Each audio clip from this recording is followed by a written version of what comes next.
Welcome to the Life After Life podcast, where we explore our soul's physical and non-physical journey. I'm Majana. Let's discuss angels, guides, and loved ones from the other side. Hello, friends! So glad to see you back. Before I get started, I want to fill you in on something. So my birthday was this week. If you are on the Facebook page, you already know this. I made a gift for you that is available on our website, www.soulfoodtalks.com. It's under freebies, and this is a white light meditation. It's the one that I use before each session, and anytime I'm wanting to raise my vibration.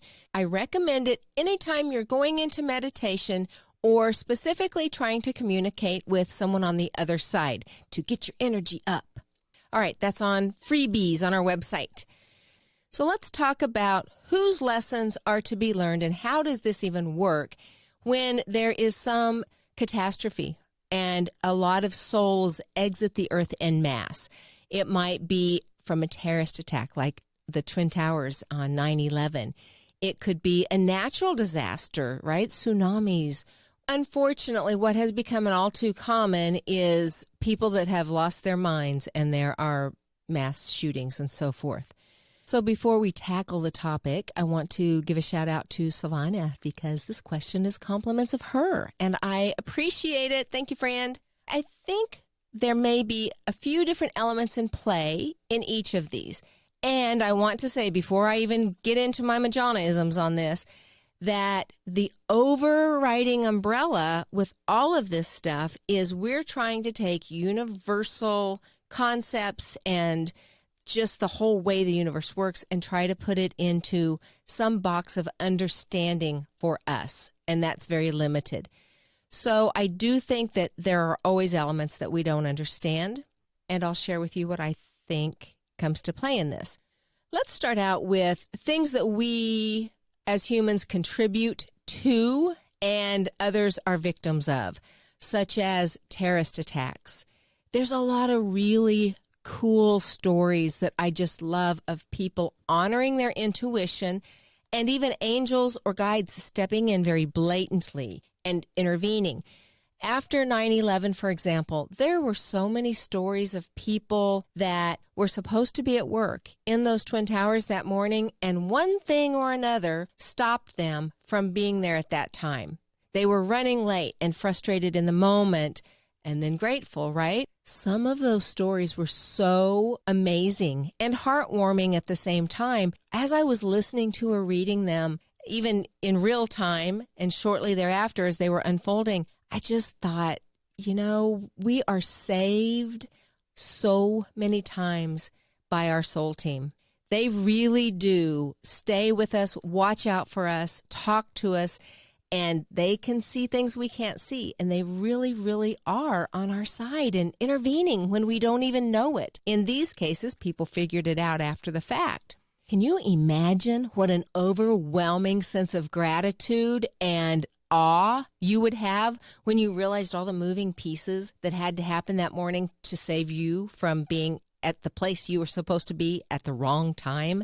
I'm not a detail person, and I don't remember exactly which flight they were on, but it was two couples that were going on vacation together. One of the wives just had this meltdown in the airport before getting on that plane saying, I'm not getting on it. She followed her intuition and adamantly refused to get on that flight.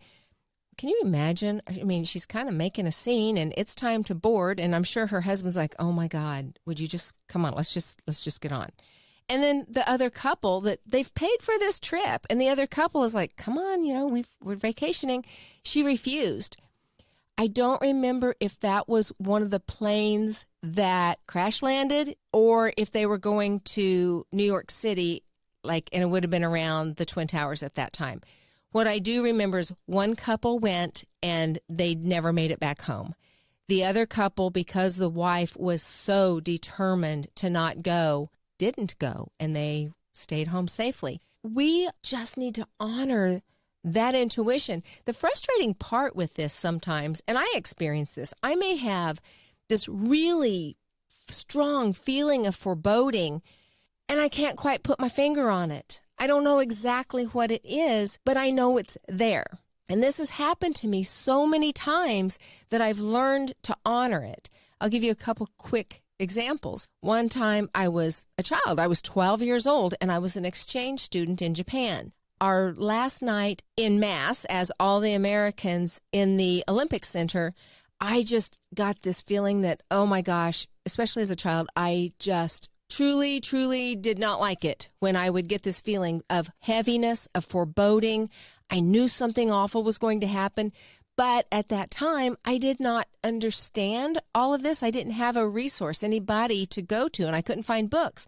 And I didn't understand I could set boundaries and I could ask for help. I would just have these horrible feelings, and I couldn't figure out what it was about. Well, I was halfway around the world. I was afraid it dealt with some family member that was back in the States. I had no clarity. Well, come to find out, while we were in Japan, one of the ladies or girls at that time that I made very, very good friendship with, well, she went to her host family. I went to mine. We were at a camp in different times, and she literally was hiking on a mountain and fell off a cliff and was unconscious, and they had to rescue her, take her to a hospital. She had a concussion. She survived with just very minor injuries. I was at that same camp that she was at a week later, and they were talking about this. They didn't say a name. They just said it was an American.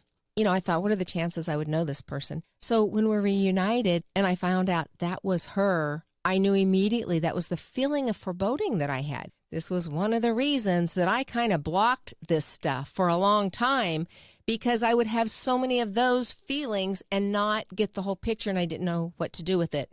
And that's a horrible, horrible thing to happen.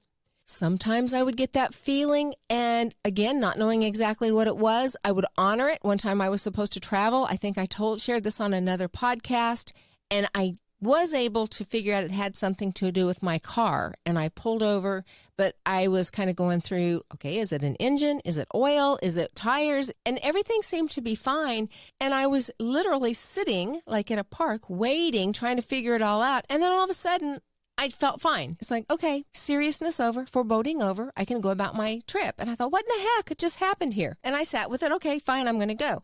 So I got on the interstate, and a truck coming in the opposite direction came across the median and hit a car head on. And there was a fatality. And I knew as soon as I saw that, without a doubt, that would have been me. The timing was perfect. As I was getting there, the rescue, the police, and fire trucks were just arriving. I thought, oh my gosh, talk about getting chills. So I was grateful that even though I didn't know exactly what was going to happen, what I was avoiding, I honored that intuition, because no doubt that one saved me. So I want to give credit where credit is due, because in those cases, the universe no doubt stepped in and saved people. What about those that weren't saved? So what does that mean? You know, this is where I think we might have some gray area, and there's a yes and. It's not necessarily an either or. I think that those that did get the message, absolutely, it was not their time to exit. Those people that did exit, did they sign up for that? You know, I think that there's a real possibility that they did. There was an agreement that something on that scale, like a terrorist attack, sometimes I think those, I don't know. I think when it's on that scale that it may be, at least in part, predetermined. I think that some of us sign up for that we plan to finish our business by then and are willing to take our exit at that time. And then, of course, it's a matter of, did we learn our lessons, and how about the people that are left? Because that's always the hardest part, is the people that are left to pick up the pieces and carry on their lives. And what lessons are they learning in this? It's a tough situation. You know, I don't know all the answers. If it's a terrorist attack or even a shooting, anytime somebody is taken, their life is taken, and it's not their time, that does happen. So it's very possible that some of those people in 9/11 or in shootings, it's just not their time. And we feel like they were robbed, and so were we, the ones that are left. And I think that's a legitimate feeling. In a sense, we are robbed. one of the podcasts I did on birthmarks and reincarnation sort of addressed that. People that were murdered or killed by an accident before it was their time often come back really quickly and often have a birthmark if there was an injury or where the injury site was to show that it's kind of carried over. And they want to do it with their soul pods. We've also talked about souls jumping into a body that isn't theirs, but the soul that uses that body is finished with it. They're ready to take their exit. So another soul comes in and finishes out that lifetime. And we've had people, we've talked about that. Some people are like, I just never felt like I belonged in this family, even birthed into the family. So that's a possibility too. Maybe they were cut short and needed to come back, and there wasn't an opportunity with their pod, but there was an opportunity with another group. So I don't mean to be ambiguous. I just think there's so many possibilities. And the thing is, no matter what happens for us that are remaining, there are always lessons to be learned. And if you feel that your loved one was robbed of a lifetime, a big lesson we get to practice, an opportunity at that time, of course, is forgiveness. And I think there's often guilt that goes with that. How many times do we hear, if we haven't experienced, that we were having a disagreement with a loved one, we were both or one of us were irritated, and the other one left on the way to work or wherever they're going, and something happens, accident happens, and that's it. You don't get a chance to go back and apologize and to make amends. And then there's all of that guilt, and there's certainly going to be an opportunity for self-forgiveness in that. Now, for those people that made their transition on the other side, they see the big picture. I truly have not experienced anybody on the other side that says, oh, I'm still mad at them. They just aren't, because they get it. They understand the whole picture. So that's the advantage that they have. But yet we still have our stuff that we're working through. And there may be some things that we don't have the whole picture, and we feel terrible about not being able to have closure with them. You know, that person was mad at me, or thinks that I thought, felt, or said something and I didn't mean it that way, or the other way. I don't understand why that person thought, felt, or said these things, and now you'll never know. You just didn't get that closure. So that is a heart-wrenching situation. One thing that I know for sure, no matter what, is however we leave this lifetime, on the other side, it's all great. It is nothing but love. It is pure, pure love.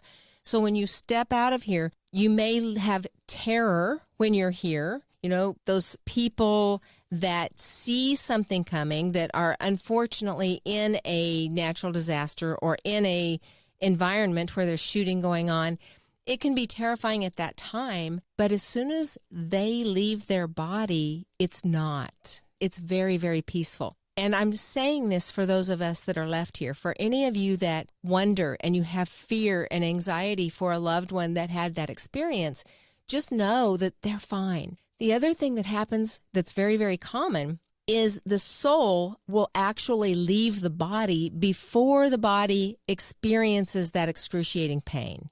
So they really didn't experience it. And I know it's really, really hard if we're left here, because we associate that body with the person, with the soul. And it's very hard to look at a body or not be able to have that closure because the body isn't available, and think that, well, they're okay when we see that the body's not. So what I really want to give to you is, without a doubt, 100% knowing that no matter what that body looks like, no matter whether you got to see the body and have closure or not, that person that you love, the soul, is not suffering, is whole, perfect, healthy, complete, and blissfully happy on the other side, and is absolutely still connected and loving you, and is very, very excited to see you. And it'll be a party when you join them. And in the meantime, they do hang around with you. They are still involved. Yes, they have lessons that they continue to learn over there. And like my mom said, I'm busy, I'm going to school. So sometimes they're not as available as they are at other times. But know that they are still very available. They still love you very much, and they do keep an eye on you and are in your lifetime. So what about a natural disaster? I mean, we've seen so many examples of like a lot of people dying, say, in a tsunami, and they see it coming, or a hurricane, and there's nothing they can do about it. They're isolated. They're trapped. They can't get away in time.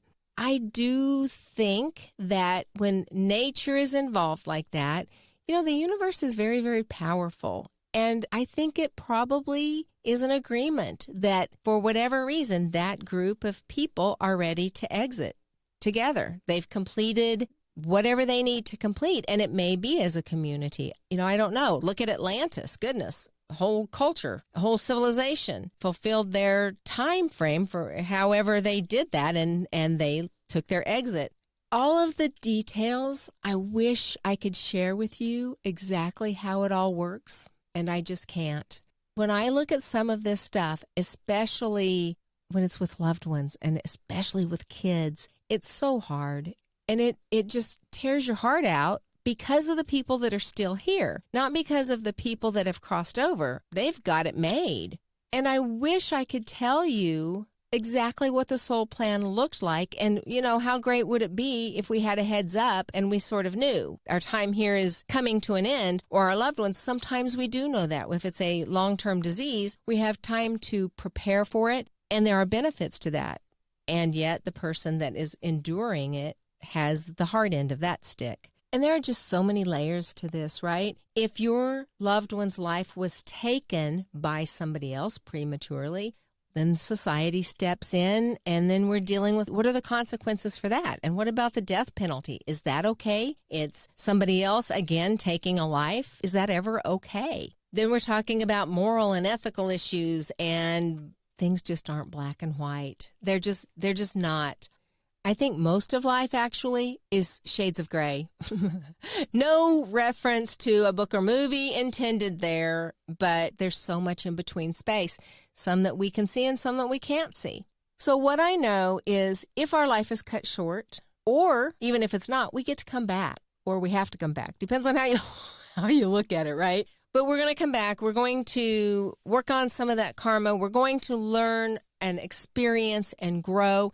And a reminder that the ultimate lesson, where we're striving every single lifetime and every single lesson, the answer is always love. And it's hard to have to practice that in some of these situations when we lose a loved one, especially when we aren't sure it was their time to go, to practice forgiveness or compassion or empathy towards self and others. But all of that, again, is growing towards love, which is always the right answer. So as always, I invite you to really step into that and think about it. See what resonates with you. What do you think? And I would love to hear from you. Email me at Majana@Life After Life Radio. Tell me what your thoughts are on this. I'm still on my journey, and I'm learning too.